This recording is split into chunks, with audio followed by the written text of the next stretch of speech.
They are two of the smartest, most skilled, most unselfish floor generals the NBA has ever seen. John Stockton, Melvin layup. Can you believe it? The most incredible finish I have ever seen in my life. Incredible. Doing a great job.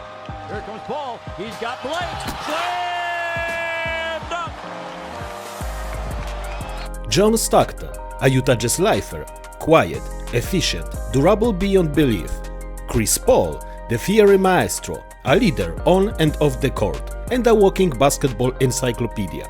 They defined what it means to be a point guard. Yet, despite nearly 40 combined seasons, countless accolades, and thousands of assists, neither of them won an NBA championship. Today, we break down the eerie parallels between two of the greatest point guards in NBA history, Chris Paul and John Stockton. Both Stockton and CP3 came into the league with doubts around them. Stockton was the 16th pick in the 1984 draft, the same legendary draft as Jordan, Olajuwon, Barkley. He was a skinny kid out of Gonzaga, who many believed wouldn't last in the NBA. Chris Paul, drafted 4th overall in 2005, but people questioned his size, listed at 6 feet. That's being generous. Could he survive in a league full of giants? Spoiler alert, they both more than survived. They redefined their position.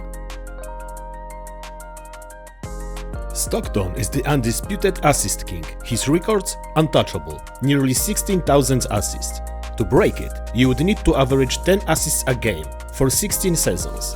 Chris Paul though, he's in rare company, top 3 in assists, and he's done it across multiple teams, systems, coaches, and still at an elite level nearly 2 decades later. Both run the pick and roll with surgical precision. Stockton with Malone, maybe the greatest two-man game ever. Paul with Griffin, Jordan, Ayton, and even Clint Capella, a modern masterclass in manipulation. They weren't flashy, they were effective. In a league that became obsessed with threes, both Stockton and CP3 remained deadly from the mid-range. Stockton's jumper was pure, especially coming off screen. CP3? That elbow jumper might be the most automatic shot of the 21st century. They weren't chasing highlights, they were focused on efficiency. The right play, the right shot, every time. Line 4, Jordan fake right, go left, spin right, go up, Stockton steals it! Stockton steals it! Right there by Draymond Green, retaken by Paul. 4-on-1, Chris Paul! Point guards don't usually dominate defensively. These two did. Stockton was sneaky, always in the right spot, quick hands, elite anticipation. CP3, more vocal, more aggressive, a bulldog on the ball. Despite his size, he often guarded bigger players and won those matchups. They made defense an art form. They read the game 2 steps ahead. Both players got close, so close. Stockton's Jazz ran into Michael Jordan's Bulls 2 years in a row, in 97 and 98. The Jazz lost in 6 games. From championship number 6. Jordan open. Chicago with the lead.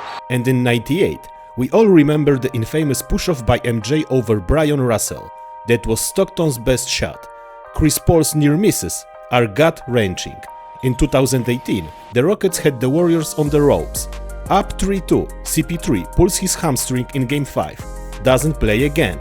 Houston misses 27 straight threes in Game 7. In 2021, with the Suns, up 2-0 on Giannis and the Bucks in the finals, then 4 straight losses. Greatness doesn't guarantee a ring, and a ring doesn't define greatness.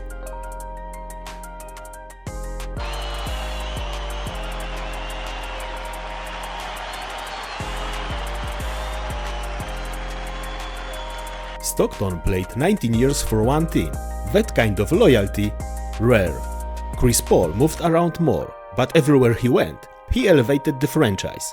In OKC, he turned around a lottery team into a playoff team.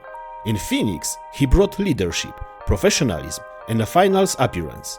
In Golden State and Spurs, even without limited minutes, his presence impacted every possession. They weren't just players, they were cultures. They may never have won the big one, but Chris Paul and John Stockton changed the game.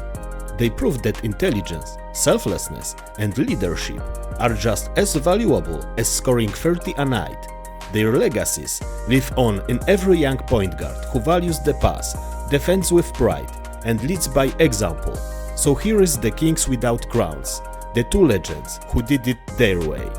Drop a like, hit that subscribe button, and tell us in the comments who had the better career, CP3 or John Stockton, and should rings really define a player's legacy?